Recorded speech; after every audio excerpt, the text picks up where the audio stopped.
I thought I would just make this short video to explain a little bit more about how I work in my practice when I see a client for a one-on-one, either in person or a Zoom consultation. There are times when I sort of assume that people know how I work, and then I realize that I don't often clarify what I do and why I do it. So my background is in dietetics and in clinical nutrition as well as nutritional therapy. And then I've added extensions to my qualification, but as well as the way that I approach health and well-being through doing the Applied Functional Medicine and Clinical Practice course in 2012, because I felt it was really one of the approaches that was very similar to how I was already considering health and well-being.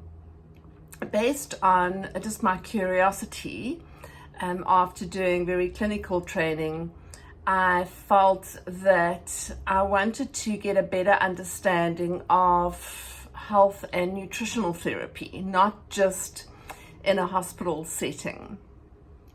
So Patrick Holford was one of my first big inspirations, because I felt that he really put nutrition on the map, but I'm digressing.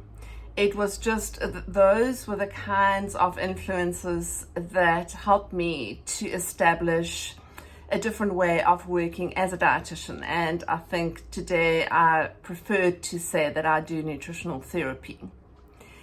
So when somebody approaches me with a health concern, and this could be anything from constipation, IBS, immune concerns, headaches, fatigue, issues with sleeping.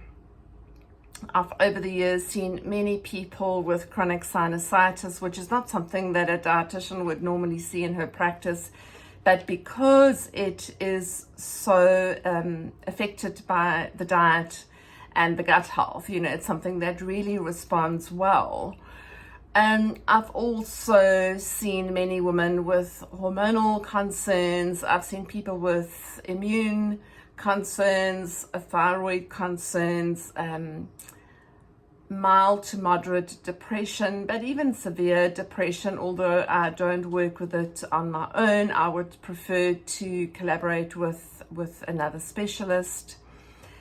And then insulin resistance, inflammation, anything really that involves eating, anything really that requires nutrition on some level. So when somebody makes an appointment to meet me in person or online, I send them a very in-depth questionnaire. And this stems from working with functional medicine, really getting an understanding of the timeline. What happened even before birth and from birth? Because where this person is now is not just where they are now, it's how did they get here. So in order to plan a strategy or to come up with a plan or a protocol to address the root causes for this individual, I really like to look at everything that impacted on their health and well-being from the word go. So how many antibiotics they've been on, did they take a lot of antibiotics as a child, how long have they had constipation for, how much do they sleep, is there mold in their home, do they sleep with their Wi-Fi on, what is the exposure to electromagnetic frequencies like Wi-Fi, etc., as well as what they eat on a regular basis. So I look at their symptoms, but I also very much consider the entire story, because for each individual, there is a story that got them to where they are now. And then I will sit with a client and I will discuss the various factors that created the kind of environment in which the current concern got stuck, or they're not able to shift what's going on now, or they just can't figure out which way to go. Is it a food allergy, or should they look at their gut health, or should they look at their immune system? And very often it's not a one cause, one cure type of approach that I use. I look at all the different factors and then decide on which are the priorities and where to start. For each client that I see, there will be changes in their diet that I usually make.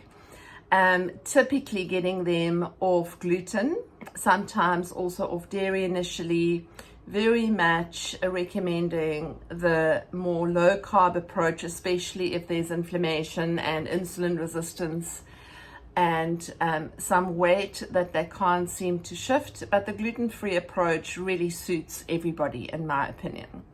And then I will recommend certain nutrients or supplements to help support their healing journey. So for some people, it would be additional vitamin C, minerals like magnesium, it might be probiotics, it might be a herbal support, or it might be a combination of a whole lot of things. So the more depleted the person is, the more comprehensive and sophisticated this nutritional protocol will be. And then I want to meet them again in a few weeks' time to discuss, what's shifting, what feels better, what doesn't. Some people I meet every week to make sure that we are on the right track. And then usually from a second consultation, I use my Scio device as a supportive tool to get an idea of any other underlying things that we might not have considered, things like heavy metals or parasites, or other concerns. And it's advice that I've used in my practice for over 20 years. It's not a crystal ball. I don't like to use it as something, where the person doesn't tell me what's going on. I prefer to look at it from a very holistic point of view and just to fill in some of the gaps. Sometimes there are a few missing puzzle pieces. It could be a root canal that keeps on causing a concern for this client that we're not necessarily thinking about when I see them the first time. So this is how the journey starts, and then depending on how the client improves or doesn't shift, I make changes to the protocol, but I look at it from a very holistic point of view. So it's not change only this or change only that, or somebody says, I want to still eat bread and I want to be on my screen all night even though I can't sleep. If somebody is not willing to make certain changes to their choices and their lifestyle habits, then it's sometimes really difficult to get them to feel better. Most people are very impatient and they expect something to work within a few days, and this doesn't always happen. Sometimes people feel immediately better when they start to exclude some of the harmful choices that they've been making. But if you want to continue to get better and for things not to recur, and if you want to prevent other things from going wrong further down the line, then it really is always helpful to start somewhere and just to evaluate everything and reassess everything. So I'm doing this video because today is the equinox, the start of spring in the northern hemisphere and the start of autumn in the southern hemisphere. And sometimes it really is a good opportunity to reevaluate your health and well-being. Thank you for watching.